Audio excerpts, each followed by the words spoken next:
At my daughter's wedding, they deliberately placed me at a small table right beside the men's restroom in the grand ballroom of the Ritz-Carlton in downtown Cleveland. "You're too poor to sit with the real guests," the groom whispered with a cold little smile as he passed by. I sat there alone, cheeks burning with humiliation, the constant opening and closing of the restroom door sending little waves of disinfectant smell over me. When suddenly, a distinguished silver-haired man in a perfectly tailored black suit pulled out the chair next to mine. "Mind if I join you?" he asked softly. "Let's just pretend we're old friends." At that exact moment, my son Daniel, who was standing near the head table laughing with the Harrington family, glanced over, saw the man beside me, and every drop of color drained from his face, because this stranger in the black suit could destroy everything they had tried so hard to hide by banishing me next to the toilets, with nothing more than one quiet sentence. If you're watching this story, please subscribe to the channel, like button, and tell me in the comments where you're listening from. "Dad, I need to talk to you about the wedding." Emily's voice carried that familiar sharp edge I had learned to recognize over the years whenever she wanted something important. She stood at my kitchen counter in my modest one-bedroom apartment in German Village, Columbus, her enormous diamond catching the weak February light that filtered through my faded curtains. James leaned against the doorframe behind her, arms crossed, already looking bored and impatient. I sat at my small dining table, hands wrapped around a coffee mug that had gone cold long ago. "Of course, sweetheart. Anything," I said automatically. She exchanged a quick glance with James, something silent and private passing between them that I wasn't part of. "Christopher's family is, well, they're used to a certain lifestyle," she began, trailing one manicured finger across my worn laminate countertop, as if checking for dust. "The wedding is going to be very high profile in Cleveland. Business associates, society people, everyone who matters. That's wonderful." I smiled, remembering the little girl who used to twirl in my classroom after school, telling everyone her dad was the smartest person alive. "I'm so happy for you, Emily." "Right. Happy. Good," she repeated, walking to my window and looking out at the parking lot below. Her expensive coat, probably $500 or more, shifted with every step. "But here's the thing, Dad. I need your help with something. Anything. Sweetheart, I need you to adjust how you present yourself. Just for the wedding. Just for one day." The words felt strange, like they were in the wrong order. "Adjust." James pushed off the doorframe. "Come on, Em, just say it straight." She turned back to me, face set with that determined expression I remembered from when she was 16 arguing for a later curfew. "I need you to pretend you're more successful than you actually are." My hands started shaking so badly I had to set the mug down carefully. "What exactly are you asking me to do, Dad? Don't make this harder than it has to be," she said quickly, moving back to the table and sitting across from me. "Christopher's father owns 5 luxury dealerships across Northeast Ohio. His mother sits on charity boards. They're going to ask about you, about what you do." I was a teacher. My voice came out quiet. "I taught high school history for 38 years in Columbus City schools." "See, that's exactly what I mean," James said, sitting down and making himself comfortable like this was a business negotiation. "You say teacher and people think broke, underpaid. Maybe even pity you. Say you were in educational leadership instead. Curriculum director for the district. Something like that. It's technically true. You managed classrooms, students, programs." I looked at my future son-in-law and wondered when he had learned to twist words so smoothly. "It's my wedding day, Dad." Emily reached across the table, her hands stopping just short of mine. "My special day. Can't you just do this one thing for me?" One thing. The phrase echoed painfully in my head. I thought about 5 years ago, working double shifts, tutoring 4 nights a week, canceling my dream trip to Yellowstone, pouring $42,000 into her master's degree at Ohio State. She had hugged me so tight when she got accepted, told me I was the best father in the world. I don't understand why you need me to lie. It's not lying exactly, James said smoothly. It's framing. You live in historic German village. That's true. You're retired now. Completely accurate. No need to mention it's a 650 square foot apartment, or that your pension barely covers rent and groceries. After everything I've done for both of you, after everything, Emily's voice sharpened. Dad, that's not fair. We're grateful. That's why I'm asking you to do this. If you really love me, you'll help me fit into Christopher's world. You'll make this easier, not harder. I stared at her beautiful face lit on one side by the window, the other in shadow, and tried to find the little girl who used to grab my hand after school and tell me about her day. She wasn't there anymore. You want me to pretend I'm someone I'm not. I want you to be there for me. Her voice cracked perfectly, and I hated how good she was at this. Is that so much to ask one day? A few hours. You don't even have to say much. James leaned back in his chair. Appearances matter, Mr. Harrison. Emily's not asking you to change who you are. Just present better. Present better. Like I was a fixer-upper house that needed staging. I thought about 3 years ago when Daniel came to this same table asking for $9,000 to start a business. 6 months tops and I'll pay you back with interest. He never mentioned it again. There's a Jaws, a bank at Easton Town Center, Emily continued, sensing I was weakening. I'll send you $1,000 for a proper suit. Charcoal or navy.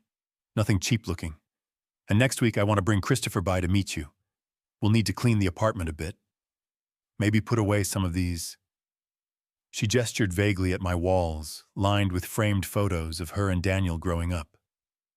At the bookshelves packed with history texts I had collected over decades. You're ashamed of me, Dad. Don't be dramatic, James said again. We're trying to help you. This is a good thing. You'll meet Christopher's family. They're great people. As long as I pretend to be someone else. Emily stood up and smoothed her skirt. Fine. You know what? Forget it. Don't come to the wedding.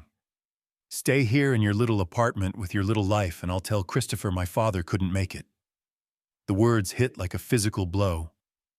I looked up at this stranger wearing my daughter's face. That's not what I want. Then what do you want? She was crying now, or pretending. I couldn't tell anymore. I'm trying to start a new life. Christopher is good to me. His family has connections that could help Daniel and me both. This is important. Dad. Why can't you see that? I thought about my wife. Gone 8 years now. What would she say if she could see this? Would she tell me to hold my ground? Or to give in one more time for the sake of peace? My shoulders slumped. Fine. I'll do it. The words tasted like ash. I'll be whoever you need me to be. Emily's face brightened instantly.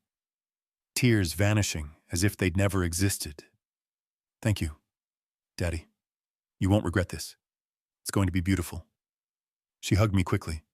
A transaction completed. James was already checking his phone.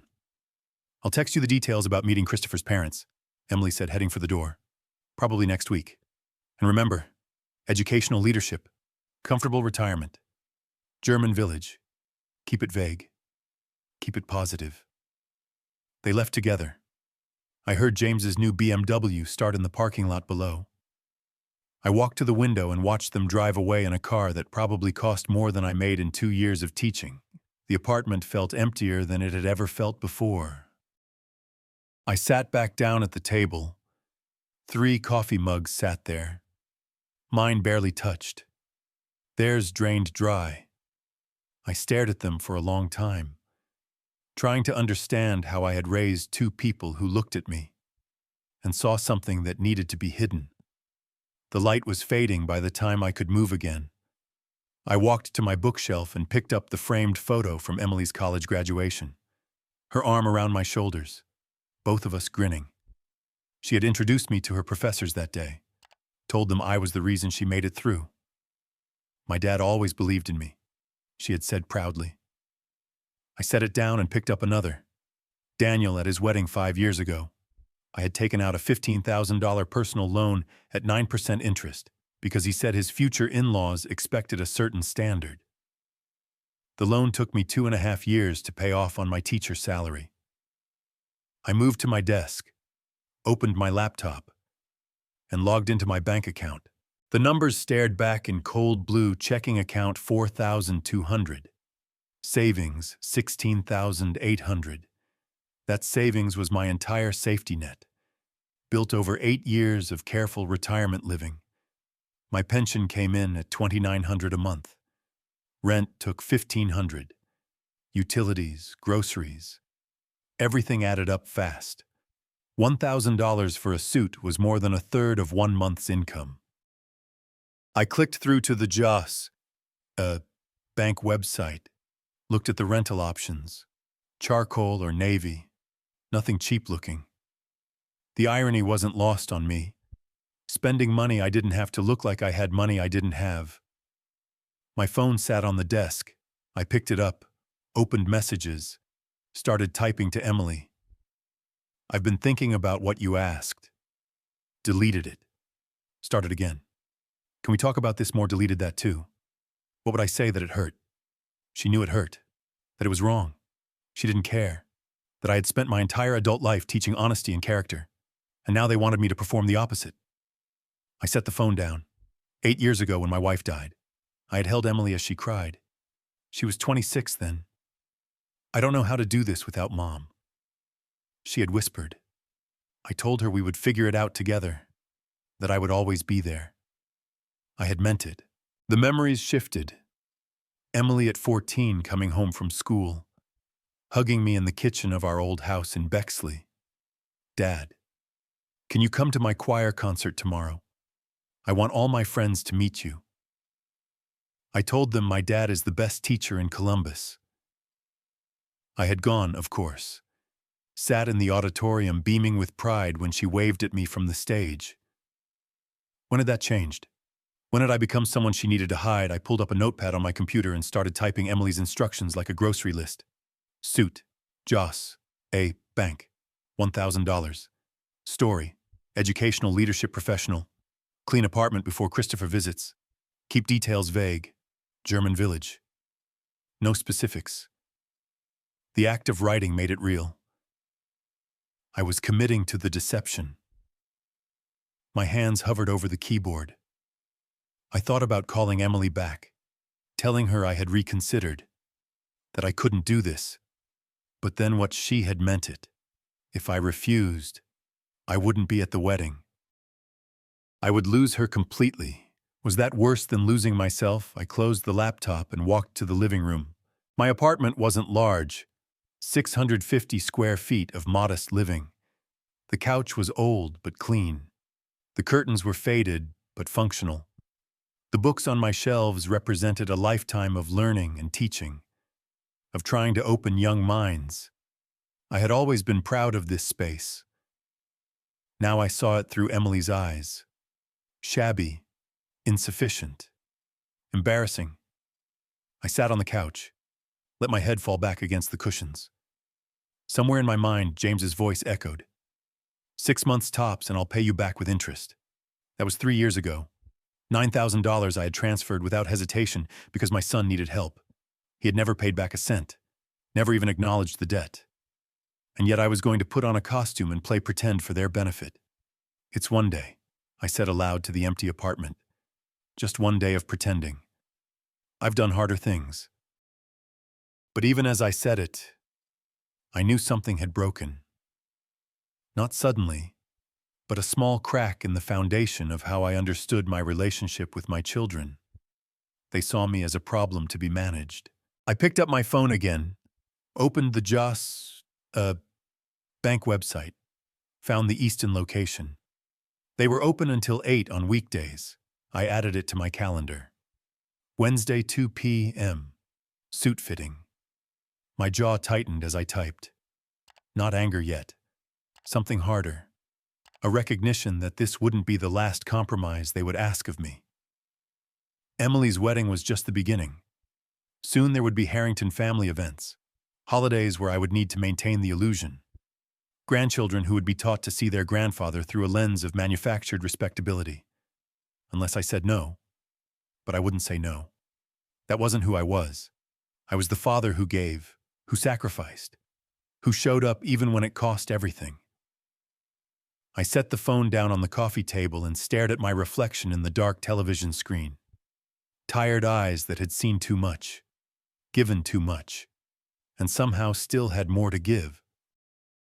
Outside, the February evening had turned fully dark, somewhere across Columbus. Emily was probably telling Christopher how well the conversation went, how her father had agreed to everything. James was probably at some bar already forgetting the afternoon. And I sat alone in my small apartment, committed to a lie I didn't want to tell. For children who had learned to take everything and offer nothing in return. Tomorrow I would rent the suit. Tomorrow I would start becoming someone else. 2 weeks crawled by. I rented the suit, $1,000 that made my checking account wince. I practiced my lines in the bathroom mirror like an actor before opening night educational leadership, curriculum oversight, program development, comfortable retirement in historic German village. The words felt like marbles in my mouth. Emily communicated only through short, clinical texts. Dinner March 9th, 7 p.m. LaBelle, downtown Cleveland. Wear the suit. Be there 6:55 sharp. So there I stood at 6:50 on a cold March evening outside a restaurant I would never have entered on my own. Through the window I could see exposed brick walls, candlelit tables, couples leaning close over wine glasses that probably cost more than my monthly grocery budget. The warm glow felt meant for other people. I checked my reflection in the glass, adjusted my tie for the 4th time, took a breath that did nothing to steady my hands, and pushed through the door. Emily waved from a center table. She was already seated with Christopher and 2 polished, confident people who could only be his parents, William and Margaret Harrington. I approached, my shoes too loud on the hardwood floor. Dad. Emily stood and kissed my cheek quickly, her smile tight, a warning disguised as welcome. This is Christopher and his parents, William and Margaret Harrington. William's handshake was firm, assessing, the grip of a man who judged people in seconds. Ralph, pleasure to finally meet you. Emily speaks so highly of her father. The feeling's mutual, I managed. Margaret air-kissed near both cheeks, her perfume expensive and overwhelming. Christopher half stood, nodded. Good to meet you, sir. But his eyes slid away, already forming conclusions. We sat.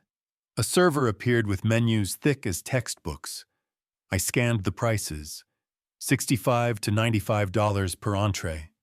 My weekly grocery budget on a single plate. Order whatever you like, William said, waving expansively. We're celebrating. Conversation started safe. Weather. Cleveland's endless construction. Then William leaned back, wine glass balanced perfectly, and the interrogation began. So, Ralph, Emily mentioned you had quite the career in education. Tell us about that. I had rehearsed this. I had my lines. Spent my career in educational leadership, curriculum development, program oversight, working with teachers to improve student outcomes. Technically true. Deliberately vague. Fascinating, Margaret said, though her tone suggested otherwise. And where are you living these days? Emily mentioned German Village. That area has seen quite the boom. Property values must be impressive. I have a place there. Yes. Modest but comfortable. Have you considered selling? William again? Leaning forward. Market's hot. Good time to capitalize on equity. I rent. Actually. Just a beat of silence. But I felt it. Margaret's smile didn't change, but something behind her eyes did. Smart man. William recovered smoothly. Liquidity is important. Speaking of which, what's your investment strategy these days? Stocks and bonds, real estate holdings elsewhere. Emily's foot pressed hard against mine under the table. Warning. Stay on script. But something inside me cracked. Not anger, disgust. Overwhelming disgust at the performance, at the careful lies, at pretending my life was anything other than what it was. I set down my fork. I need to be honest. My voice came out calm, the teacher voice I had used for 38 years when a student needed truth. There's been a misunderstanding. I wasn't in educational leadership. I was a high school history teacher. I don't have investment portfolios or property holdings. What I earned, I spent on my children, on making sure they had opportunities I never did. Silence dropped like a curtain. William's expression went carefully neutral. Margaret's lips pressed into a thin line. Christopher's jaw tightened. Emily's face drained of color, knuckles white around her napkin. Well, Margaret's voice could have frosted glass. That's certainly admirable. Very noble, William added, but the word came out like an insult. The conversation lurched forward, but everything had changed. They spoke around me now, directing questions to Emily, discussing honeymoon destinations in the Maldives, showing photos of houses on Christopher's phone, their future home, though I later learned it was rented at $4,000 a month. William mentioned his 5 thriving luxury dealerships and their expansion plans. The subtext was clear: we have wealth. We are successful. You are not. I sat through 4 courses I couldn't taste. Seared scallops, filet mignon arranged like art, a chocolate dessert that probably took hours to prepare. Each bite was ash. When William paid the check without offering to split it, I felt the full weight of my irrelevance. In the parking lot, the cold March air bit through the rented suit jacket. Emily walked ahead quickly, heels clicking sharp against the pavement. I followed. Christopher and his parents had already driven away. She spun on me, face twisted with rage I had never seen before. You ruined everything. Why couldn't you just keep quiet, just sit there and nod and let them think? Think what? That I'm someone I'm not? Yes, she shouted, tears of frustration streaming. Is that so impossible, one dinner? Dad, a few hours of pretending. But no, you had to be honest. You had to embarrass me in front of Christopher's family. I'm not ashamed of what I am. Emily, well, maybe you should be. The words came out like a slap. Maybe if you'd cared more about success and less about being noble, we wouldn't be in this situation. Maybe if you'd saved money instead of throwing it away on us, you'd have something to show for your life. I stood there, hands in the pockets of the rented suit, letting her words hit me. What could I say? That I had worked 2 jobs to pay her tuition, that I had canceled vacations, eaten cheap food, worn old clothes so she could have new ones.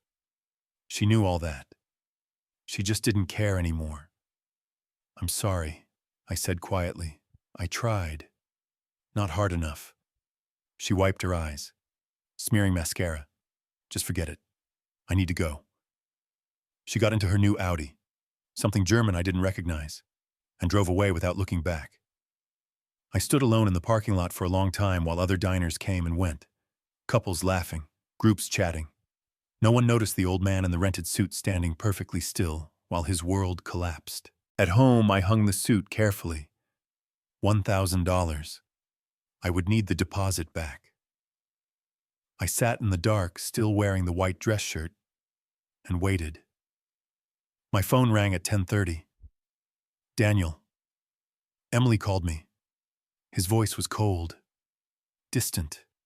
I can't believe you did that. This was her chance at a good life. Dad, the Harringtons have money, connections. She could have had everything, and you sabotaged it because of your pride. It wasn't pride. Save it. Just try not to ruin the actual wedding, too. The line went dead. I sat holding the phone, staring at the blank screen while Cleveland went on with its evening outside my window. The silence that followed the dinner was deafening. I called Emily the next morning. She answered on the fifth ring. "I can't talk right now." Click. I texted an apology, though I wasn't sure for what. For being honest. For existing. No response. 3 days later, I tried again. "Honey, I'm sorry about the dinner. Can we talk?" Hours passed, then, too busy with wedding prep. I stopped trying. March became a study in absence. My phone sat on the kitchen counter like an artifact from a dead civilization. I picked it up compulsively, checked for messages that never came, set it back down. Emily's texts, when they arrived, were purely logistical. Wedding April 22nd. Ritz-Carlton, Cleveland. 250 guests. Ceremony 4 p.m. Reception 6 p.m. No, I love you. No hope you can make it. Just coordinates for an event I was obligated to attend. I asked about dress code. Formal. I offered money, anything. Even $1,500 from my savings. Everything is paid for by the Harrington family. Just show up. Just show up. As if that was all I was good for. Daniel's silence ran parallel. I called twice. Both went to voicemail. Just checking in. "Son, love you." No response for a week. Then a single text. "Busy with work. See you at wedding." They had coordinated. My children, who used to argue about everything, had found common ground in freezing me out. The apartment became both prison and sanctuary. I walked circuits through rooms that suddenly felt too small and too empty at the same time. Past the refrigerator where Emily's childhood finger paintings still clung to the door, faded and curling after 28 years. Past the shelf holding Daniel's Little League trophy. I had coached his team for 3 years, giving up Saturday mornings. I pulled out photo albums I hadn't opened in months. Emily's high school graduation. Valedictorian. Full scholarships from 3 universities. I had sat front row, tears streaming, thinking we did it. She made it. That was also my 30th work anniversary. The school had planned a ceremony, a plaque, cake in the teacher's lounge. I skipped it. Emily's graduation was the same afternoon, and there was never any question which mattered more. Another photo. Daniel at 23 standing beside a used Honda Civic. He had called me crying 2 weeks earlier. Totaled his car. No insurance money. Unemployment running out. I can't get to job interviews without a car. "Dad, I'm so sorry." I had taken a $7,000 personal loan at 10% interest. Eaten ramen and peanut butter sandwiches for months to make payments. He had hugged me when I handed him the keys. Promised to pay me back as soon as he was on his feet. That was 14 years ago. The loan was long paid off. Daniel never contributed a cent. I flipped to my 65th birthday photo 4 years ago. I had mentioned weeks in advance I hoped we could have a small dinner together. The day came. Both children texted around noon, swamped with work. "Dad, rain check." I had heated a frozen dinner, eaten alone, gone to bed at 8. 1 week before the wedding, a heavy cream envelope appeared in my mailbox. The invitation was exquisite. Gold embossing, elegant calligraphy, cardstock thick enough to build houses with. Mr. and Mrs. William Harrington request the honor of your presence at the marriage of their son, Christopher James Harrington, to Miss Emily Marie Harrison. I read it 3 times. I was the bride's father. Yet I was being formally invited like a distant acquaintance. My name appeared nowhere as host, not even in acknowledgement. This was a Harrington wedding. Emily was simply the bride being acquired. I propped the invitation on my kitchen counter where I saw it every morning while making coffee, a beautiful reminder of my irrelevance. Despite everything, the coldness, the rejection, the formal invitation that treated me like a stranger, I wanted to give Emily something meaningful, something that said, I'm still your father. I still love you. Maybe material things spoke louder than words in her new world. I drove to the short north on a Thursday afternoon. Boutiques and cafes I had never entered. Shops selling artisanal goods to people with artisanal incomes. An antique store sat between a pottery studio and a wine bar. Inside, surrounded by objects from other people's pasts. I searched. Then I saw the clock. Brass and mahogany. Crafted in the 1940s. Roman numerals. Face aged into character. I turned the key. The mechanism caught and began to tick. Steady. Reliable. Built to last generations. That's a quality piece, the shop owner said. Gray beard. Kind eyes. $400. Nearly 15% of my monthly pension. I paid in cash. Bills I had withdrawn specifically for this purpose. The owner wrapped it carefully. At home, I rewrapped it in expensive paper from a craft store, tied it with silk ribbon, attached a card in my careful handwriting to Emily and Christopher. May your life together be as timeless as this clock. Love always. Dad. The night before the wedding, my phone buzzed. Emily, please just come tomorrow and don't draw attention. Thanks. I read it 3 times, searching for warmth that wasn't there. Not I love you, Dad. Not I'm glad you'll be there. Just instructions for managing a problem guest. I set the phone down beside the wrapped clock on my dining table. In my bedroom, I had laid out tomorrow's clothes. My own dark charcoal suit. Not rented this time. Just pressed and presentable despite its age. Polished shoes, conservative tie. Everything was ready. I was ready. But for what to be tolerated, to be managed, to sit quietly in whatever corner they assigned me and watch my daughter marry into a family that measured worth in bank statements. I turned off the lights, climbed into bed, but sleep wouldn't come. Through my bedroom window, moonlight touched the wrapped gift. $400 of hope that maybe, somehow, she still loved me underneath the shame. The wedding day arrived with gray Cleveland skies that matched my mood perfectly. I woke at 6, though I had barely slept. I spent an hour on preparation, polished my shoes until they gleamed at least from a distance, tied my tie 4 times before it sat right, checked my reflection with the critical eye of someone who knows judgment is coming. The wrapped clock sat in its gift bag by the door.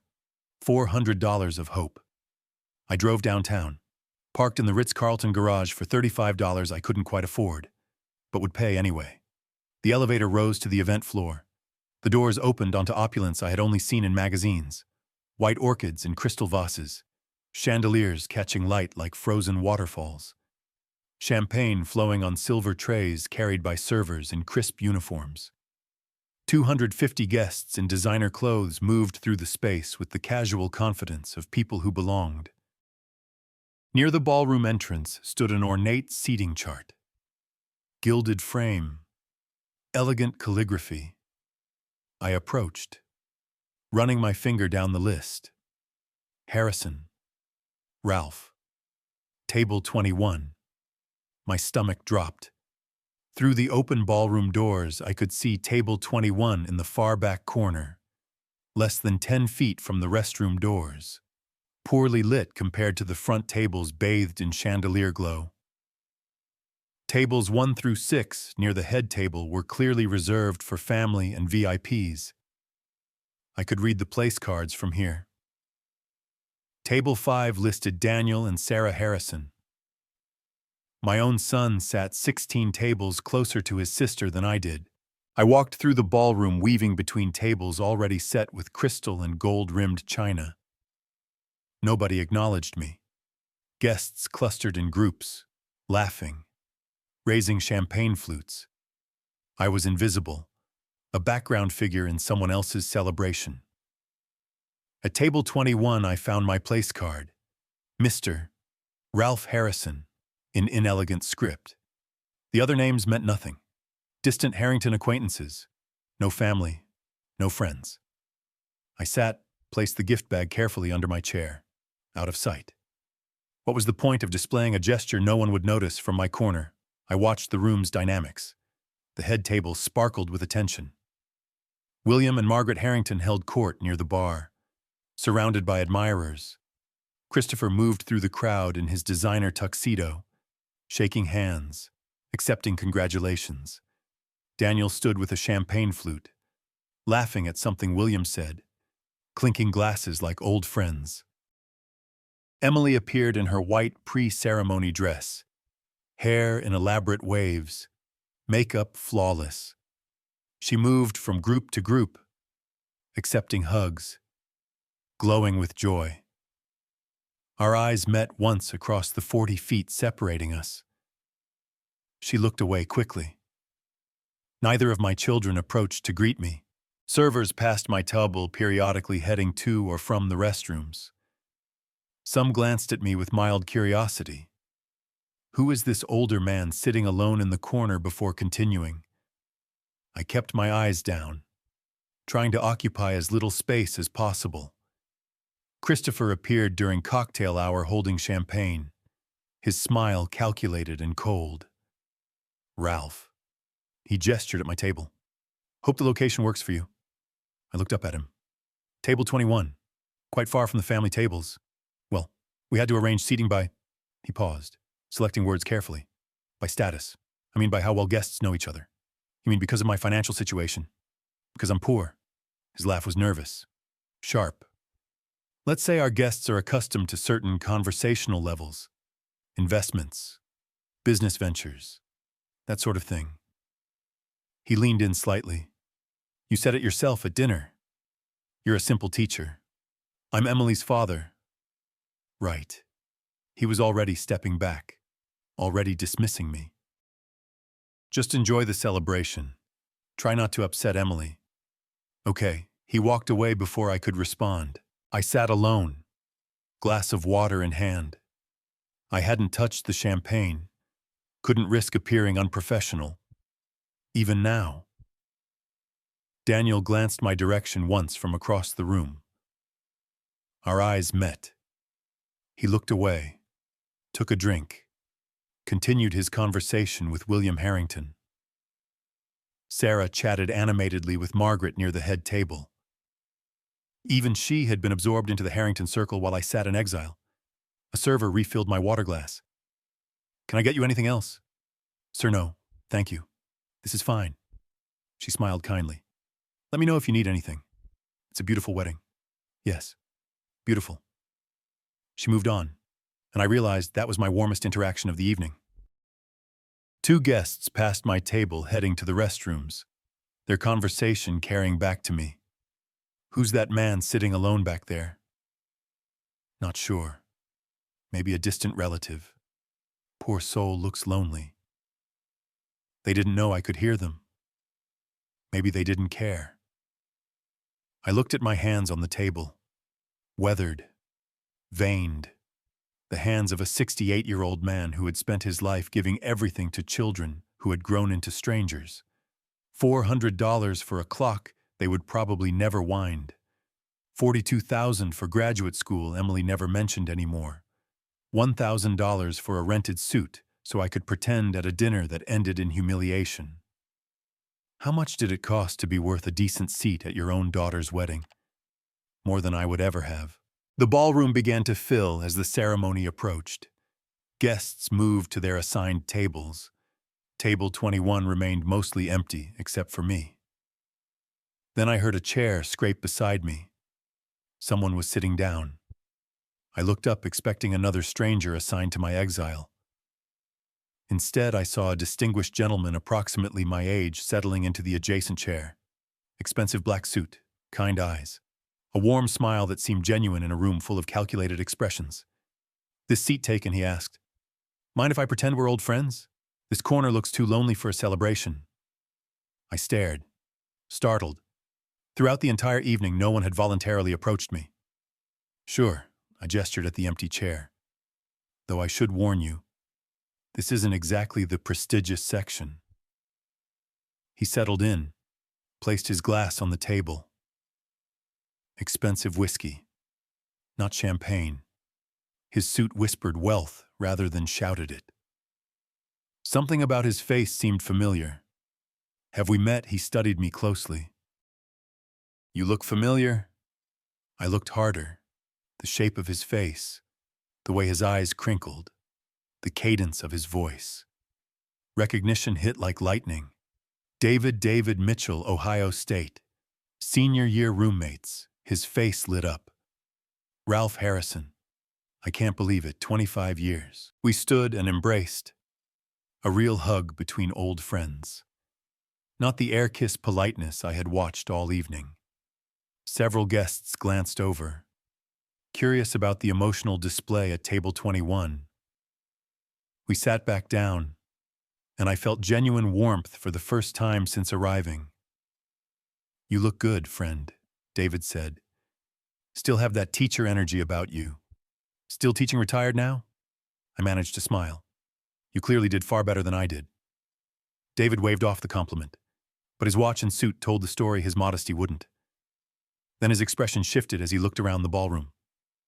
Wait, why are you back here? He gestured at the ornate front tables. Ralph, you're the bride's father. Where's the family table? This is my assignment. Table 21. That's insane. There must be some mistake. No mistake, I interrupted, unable to keep the bitterness from my voice. Just priorities. Different priorities than mine. David's jaw tightened. He was a businessman now, trained to read situations quickly. He didn't push for details, but I saw understanding and anger flash across his features. I need to tell you something, he said quietly. I'm here because William Harrington invited me. He has been courting me for 8 months about investing in his dealerships. 5 locations, all struggling. David leaned closer, voice dropping.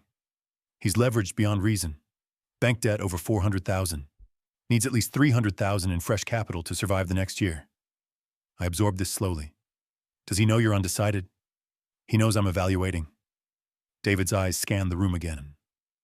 The opulent decorations, the expensive champagne, the lavish display.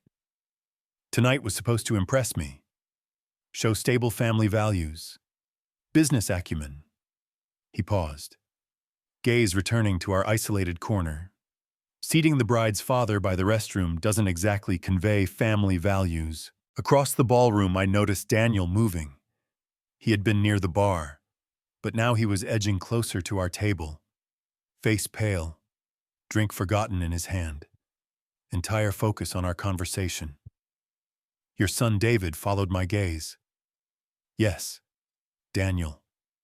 He looks concerned. I watched Daniel shift position again, trying to get closer without being obvious. Sarah touched his arm, said something. He brushed her off without looking. David, I said carefully, tell me more about William's situation.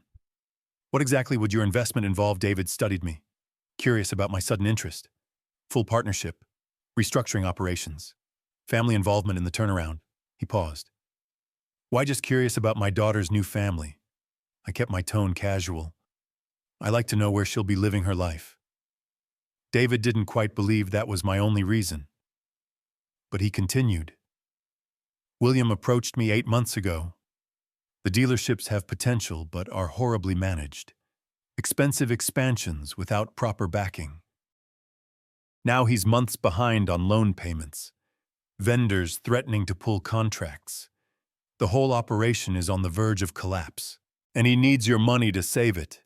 He needs my money, my business connections, and my reputation. David's fingers drummed once on the table. The last part matters most. If David Mitchell invests, other investors follow. Banks extend credit. Vendors offer better terms. I processed this, pieces clicking into place. The desperate pursuit of David's approval. Christopher's marriage to Emily as part of building a respectable family image. The seating arrangement designed to hide the poor teacher from the wealthy investor. How much have you committed? Nothing yet.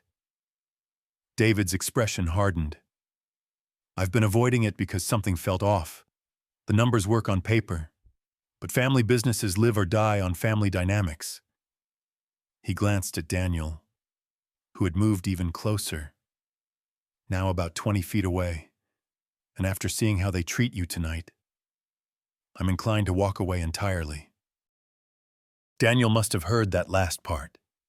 His face went from pale to ashen. Don't make that decision based on me, I said quietly. Why not? David leaned back.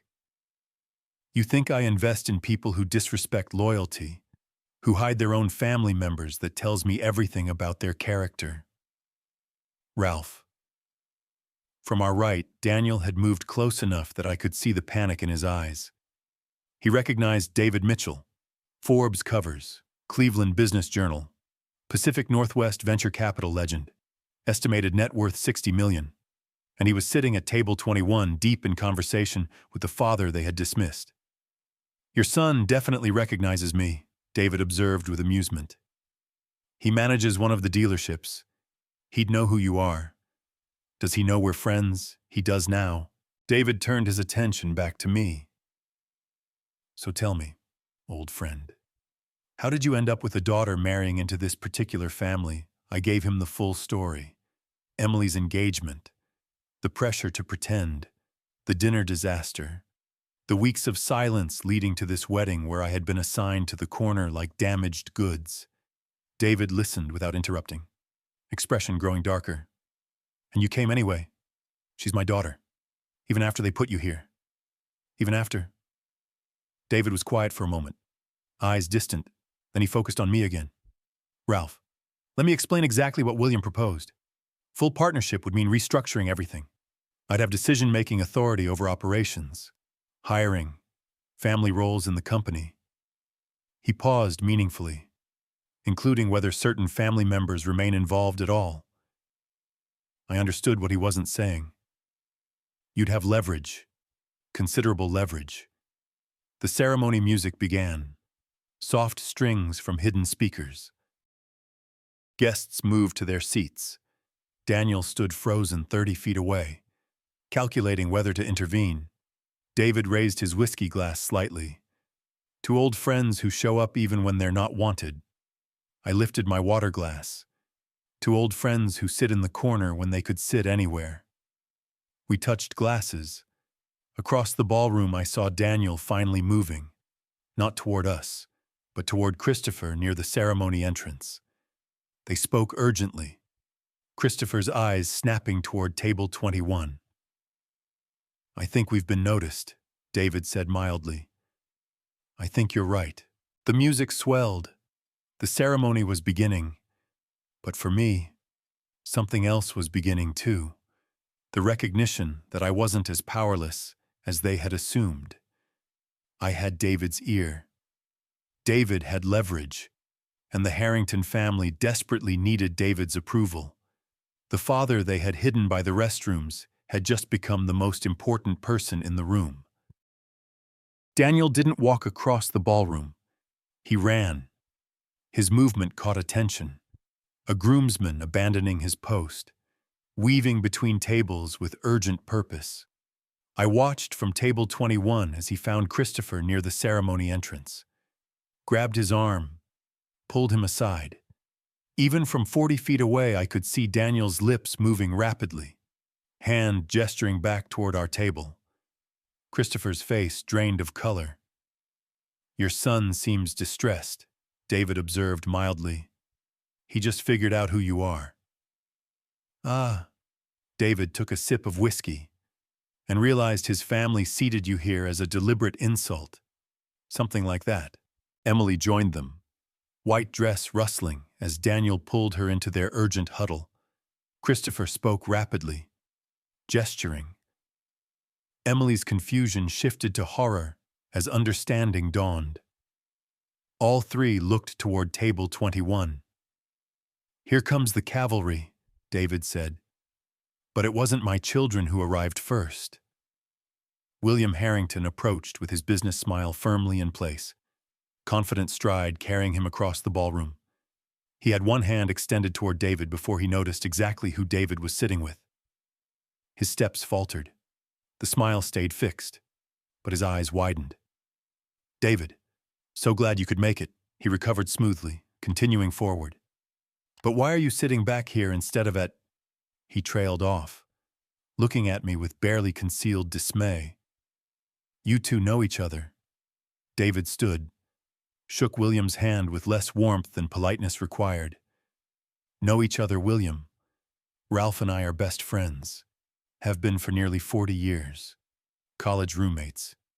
Actually. The words carried clearly.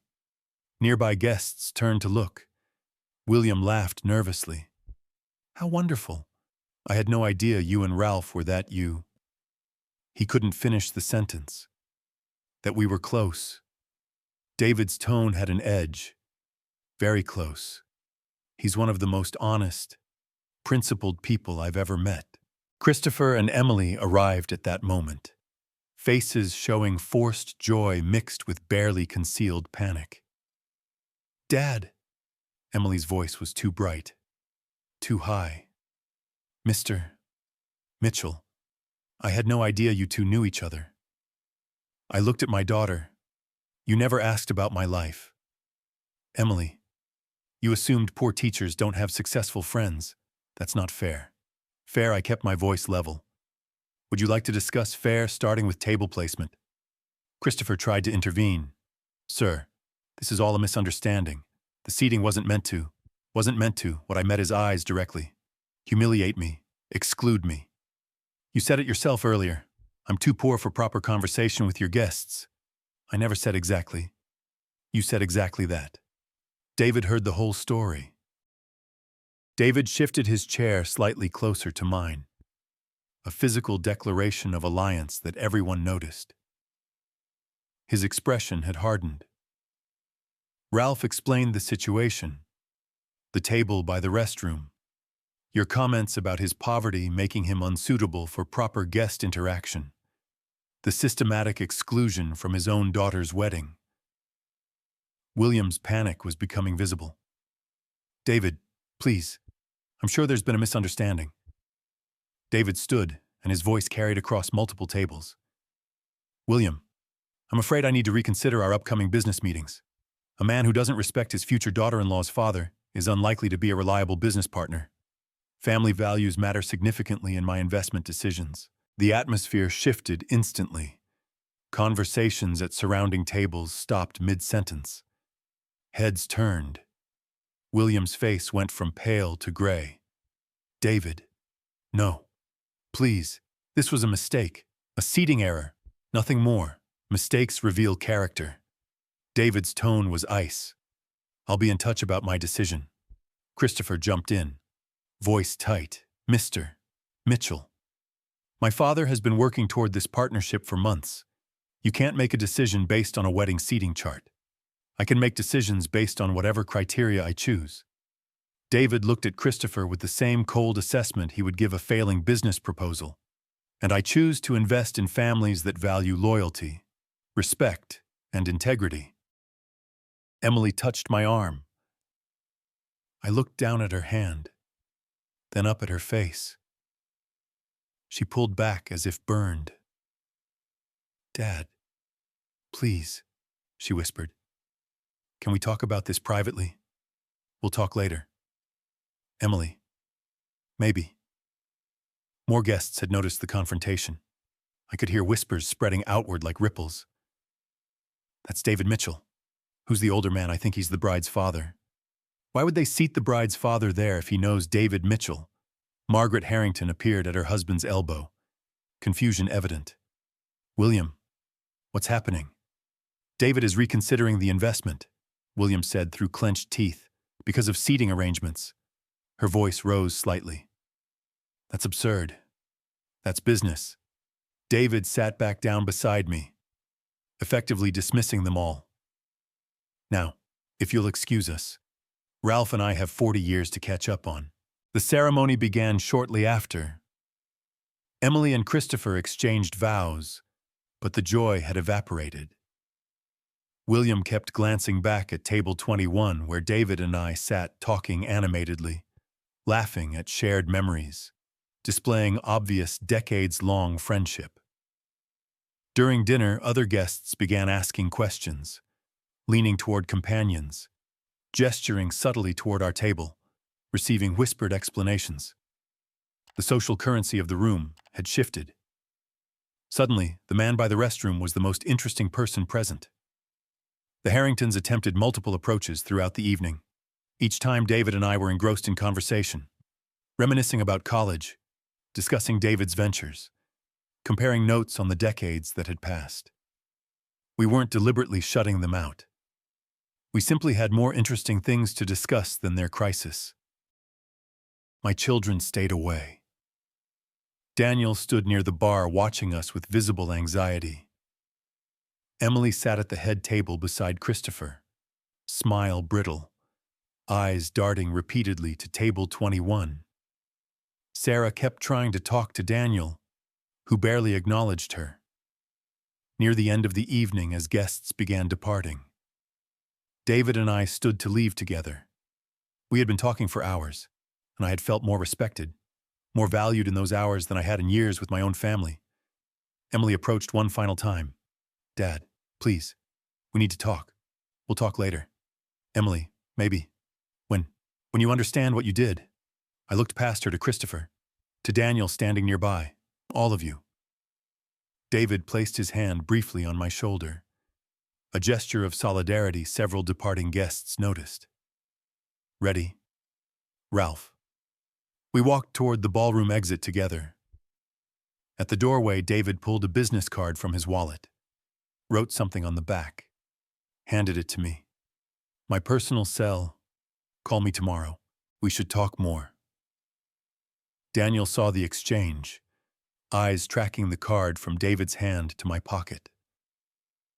David and I walked out side by side, leaving my children watching from the ballroom. Christopher with his arm around Emily, both looking shell-shocked. William Harrington watched us go, face a mask of barely controlled desperation. His business hopes were walking out the door, and he knew it. Sleep didn't come that night. I lay in my apartment, still wearing my dress shirt, watching shadows move across the ceiling. My phone buzzed constantly on the nightstand. Emily's texts progressed from apologetic to desperate. "Dad, please answer. We need to talk. I'm so sorry. Christopher's family is really stressed." I didn't respond to any of them. Daniel called twice, voicemail both times. Around 9 the next morning, my phone buzzed with a new name. "David Mitchell. Coffee today. We should talk. Elite Coffee in the Warehouse District. 11 a.m. I texted back. "I'll be there." I showered, dressed in clean jeans and a button-down with my blazer, not trying to impress, just presenting myself with quiet dignity. The man in the mirror looked different than he had yesterday morning. More solid, more present. Elite Coffee occupied a converted warehouse space, exposed brick, local art, clientele in expensive athleisure sipping single-origin pour-overs. I spotted David at a corner table, 2 cups already waiting. He stood as I approached, embraced me warmly. "How did you sleep?" I didn't. Really too much to process. We sat. He slid 1 cup across to me. "I've been thinking all night too. Ralph, I'm furious on your behalf. How can I help? What do you need?" I wrapped my hands around the cup, feeling its warmth. "I don't want revenge. That's not who I am. But I want them to understand, to learn what respect actually means." David leaned back, studying me. William Harrington is desperate. He'll agree to almost anything to secure my investment. We can use that. Use it how conditions, requirements that make them experience consequences. He pulled out a leather portfolio, clicked open a pen. Not arbitrary punishment. Logical business terms that happen to teach lessons. We talked for nearly 2 hours. David sketched investment structures, timelines, contingency plans. He explained William's situation in detail. 5 luxury dealerships hemorrhaging money. Bank debt over $400,000. Default timeline of 60 days without fresh capital. What if investment terms require Christopher's direct involvement, David asked. Family businesses need family commitment. He'd have to quit his current job, work in the dealerships. Manager's salary would be $70,000, nearly half his current income. Plus, I'd require operational cost optimization, which means the family downsizes from their Shaker Heights mansion to something more modest. I processed this. They'd hate that. They'd experience what you've experienced. Financial pressure, diminishment, loss of status. David met my eyes. Is that revenge or consequences? Consequences, I said slowly. Natural results of poor decisions. Exactly. And one more condition. David's expression hardened. A formal public apology to you at a family meeting. For the record. Witnessed. Documented. You think William will agree? He has no choice. Without my $300,000, he's bankrupt in 2 months. David mentioned something else then. A charitable foundation he was building to support retired educators who had sacrificed financially for their profession. You'd be perfect as a consultant. $5,000 a month for legitimate work. You have 38 years of education experience. That expertise has value. David, I can't accept charity. It's not charity. It's employment. He leaned forward. 40 years ago, you lent me $50 when I couldn't make rent. You never asked for it back. Never mentioned it again. That's who you are. Let me return the favor. I thought about it. $5,000 a month would more than double my pension.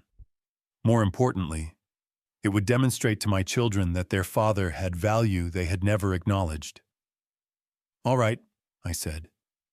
But I work for it. Real consulting. Real contribution. Wouldn't have it any other way. 3 days later, I sat in Stephen Parker's law office in German Village. The attorney listened carefully as I explained what I wanted. A trust fund directing my remaining savings to charitable purposes upon my death. Explicitly excluding my children as beneficiaries. They can contest this, Parker warned. Claim undue influence or diminished capacity. I'm 68, healthy and clear-headed.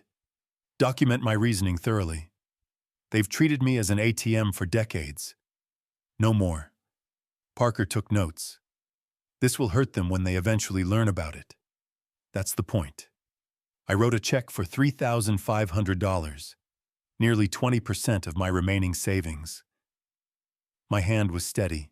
The weeks that followed established a pattern. My phone rang constantly. Emily, Daniel, sometimes Christopher. I developed a system. Glance at screen, decline call, return to whatever I was doing. Occasionally, I responded to texts with brief, cold messages, busy with work, can't talk now. Emily's messages grew more desperate. Dad, please call me. We need to talk. I'm so sorry about everything. My response hours later. Busy with work commitments. Maybe later. What work, Dad? Please. Christopher's family is really stressed about Mr. Mitchell's decision. Not my concern. You made your priorities clear. That's not fair. I love you. Then you should have treated me like you loved me. By late May, David arranged a formal meeting at his downtown Cleveland office. Sleek space, panoramic lake views, conference table that probably cost more than my car. Present William and Margaret Harrington, Christopher and Emily, Daniel, and myself as David's advisor. David presented his investment terms using PowerPoint slides. Professional, impersonal. The numbers were stark. $300,000 in exchange for 45% equity and operational control. Then came the condition slide. Family involvement is non-negotiable. Christopher will work directly in operations at market rate for dealership managers. Christopher went pale. Wait, I have to quit my job. Yes, that's a significant pay cut. Additionally, cost optimization requires residential downsizing from your current Shaker Heights property to something financially sustainable. Margaret's voice was sharp. You're dictating where we live. I'm requiring financial responsibility. These are standard terms for distressed business investments. David advanced to the next slide. Finally, family accountability requires a formal apology to Mr. Harrison for his treatment during wedding planning and the ceremony. Public record. Witnessed. Documented. Emily gasped audibly. William stared at the screen, jaw working. These terms are non-negotiable, David continued. Accept them or I walk away. You have until end of week to decide. The silence stretched. I could hear Margaret's breathing, rapid and shallow. Christopher's hands gripped the armrests. Emily looked at me with something like betrayal in her eyes. William finally spoke, voice tight. We accept. Excellent. My attorneys will prepare formal documents. As everyone stood to leave, Emily approached me. Dad, please. We'll see how you handle these changes. Emily, actions matter more than apologies. I left with David, leaving my family to process what accepting these terms would actually mean for their lives. In the parking garage, David said quietly, "This is just the beginning. The real test comes when they have to follow through. People can agree to anything when desperate. Living up to agreements reveals character." I nodded, knowing the hard part. Watching my children experience consequences was yet to come. Emily's text arrived on a Monday morning in early June. Christopher started at the dealerships today. This is harder than we expected. I read it over my coffee at my dining table, the same table where I had sat months ago processing their request to pretend. I didn't respond. The consequences I had set in motion were playing out, and I decided to let them unfold without my intervention or comfort. Over the following weeks, updates reached me through various channels. Emily's increasingly sparse texts, occasional conversations with David, who tracked the Harrington situation as part of due diligence. Even social media. Emily's Instagram, once filled with curated luxury shots, now showed long gaps between posts. Christopher's transition was brutal. Financial analyst to dealership operations manager. Climate-controlled office to getting soaked in motor oil daily. Business casual to work boots. Managing minimum wage staff who didn't show up. His salary dropped from $140,000 to $70,000. Emily texted once. Christopher comes home exhausted every night. He's so angry all the time. I imagined him discovering what it meant to work hard for modest pay. The same Christopher who had called me just a teacher with such dismissive ease. They had moved from their $4,000 a month Pearl District loft to a modest apartment in Westlake. $1,800 a month. No doorman, no gym, just basic shelter. Emily's lifestyle collapsed visibly. Her co-workers noticed she wore the same outfits repeatedly, brought lunch from home instead of joining restaurant outings. When they asked if everything was okay, she made vague excuses about saving for a house. I knew the truth. She had cut her manicure budget. $250 a month saved. No more boutique shopping. No more casual $150 dinners. Every discretionary expense scrutinized and eliminated. My consulting work with David's Foundation began in earnest. I met with retired teachers, reviewed grant applications, shared my expertise on curriculum development. The work was meaningful and compensated. $5,000 a month. For the first time in years, I felt valued for my knowledge rather than my willingness to open my wallet. I carried the leather portfolio David gifted me, introduced myself as an educational consultant with quiet pride. People listened when I spoke about pedagogy, about supporting teachers who had given their careers to public education. Emily tried visiting once in July, unannounced. I met her at the door but didn't invite her in. She had lost weight, not in a healthy way. Her hair showed visible roots where salon highlights had grown out. She wore jeans and a simple top instead of designer casual wear. She looked older than 33, exhausted in a way makeup couldn't hide. "Dad, can we talk? Please, I'm busy." "Emily, preparing for a foundation meeting." Foundation confusion crossed her face. "My consulting work. I told you I was busy with work. I wasn't lying. I didn't know you actually had a job. You never asked. You assumed I was avoiding you out of spite. I'm avoiding you because I have responsibilities now. People who value my expertise." She left shortly after.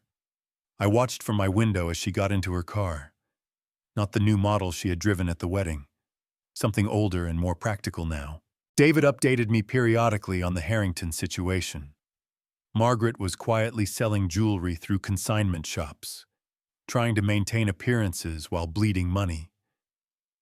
William worked 12-hour days, looking a decade older, desperately stabilizing operations while Christopher's inexperienced management created constant crises. The family that had performed wealth so convincingly at the wedding was unraveling thread by thread. But the real destruction was in Emily's marriage. She texted fragments of their fights. "Christopher blames you for everything. He says if you hadn't been so sensitive about a seating chart, none of this would have happened. We can barely speak to each other anymore." I could read between the lines. Christopher was revealing his true character under pressure. Selfish, mercenary, incapable of accepting responsibility. And Emily was finally seeing what I had seen at that first dinner. A man who valued money over people, transactions over relationships. Daniel's call came in mid-July. "You cut me out of your will. I'm your son." I put the phone on speaker, pulled out the notes I had prepared. "Yes. And for 35 years, I've been your personal bank. Let me remind you of the math. I don't need a lecture. 9,003 years ago for a business that never materialized. 7,014 years ago for a car you wrecked through negligence. 15,000 for your wedding borrowed at 9% interest that I paid alone. 42,000 for Emily's education. Never one thank you. Never 1 cent repaid. Family helps family. Family also respects family." My voice stayed level. "Educational. You taught me actions have consequences. I'm teaching you the same lesson." He threatened legal action. I gave him Stephen Parker's number and ended the call. David's final decision came later that month. I was present when he delivered it, sitting in his downtown office as his advisor, while the Harrington family arranged themselves around the conference table. Tense, hopeful, desperate. After comprehensive evaluation, David said, "Tone professionally neutral. I've decided not to proceed with investment in Harrington Luxury Motors." William's face crumbled. "David, please. We've implemented every change you required. The changes weren't sufficient. I've observed continued family dysfunction, blame shifting, absence of genuine accountability. These are red flags for business partnerships." Christopher's voice was barely controlled. "This is personal, not professional. Personal character is professional." David's eyes were cold. "How you treat family reveals how you'll treat business partners. I invest in integrity. I don't see it here." I watched them process the death of their hopes. Without David's 300,000, William would have to sell at least 2 dealerships at distressed prices just to partially satisfy creditors.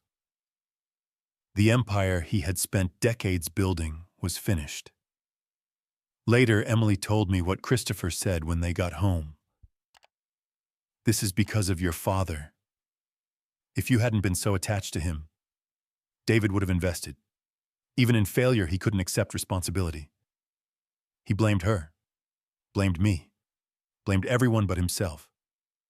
That was when Emily finally understood what kind of man she had married. Someone who saw her as an investment that hadn't paid off. Someone who wanted her to uninvite her own father from her wedding for practical reasons. Someone who never loved her at all.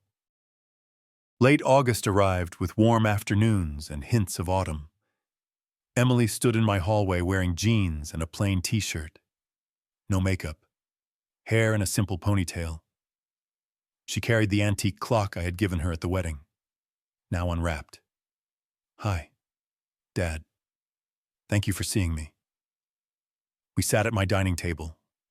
She placed the clock between us, ticking softly. "I was ashamed of you," she said, tears flowing. "I wanted to belong in Christopher's world so badly that I treated you like an embarrassment. The wedding seating, I approved that. I was a coward. Where's Christopher now? I filed for divorce 3 days ago. He never loved me. He loved the idea of money he thought I came from. When that illusion crumbled, so did his interest." Daniel arrived shortly after, equally humbled. "I treated you like a bank, never paid you back, never thanked you. I'm ashamed it took losing my inheritance to understand. This wasn't revenge. I told them both. This was education. If we rebuild our relationship, it must be on different terms, honest ones, respectful ones. Whatever it takes," Emily said. "I'll prove it through actions, not words." By September, the new reality had settled. Emily started a new job David helped arrange. Daniel visited weekly. We rebuilt slowly on a foundation of honesty. The Harrington dealerships were sold piecemeal to pay debts. Christopher fled to Florida. I moved to a comfortable 2-bedroom apartment in the short north.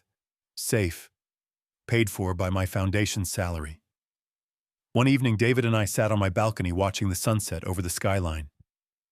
"How are things with Emily and Daniel?" he asked. "Slowly improving.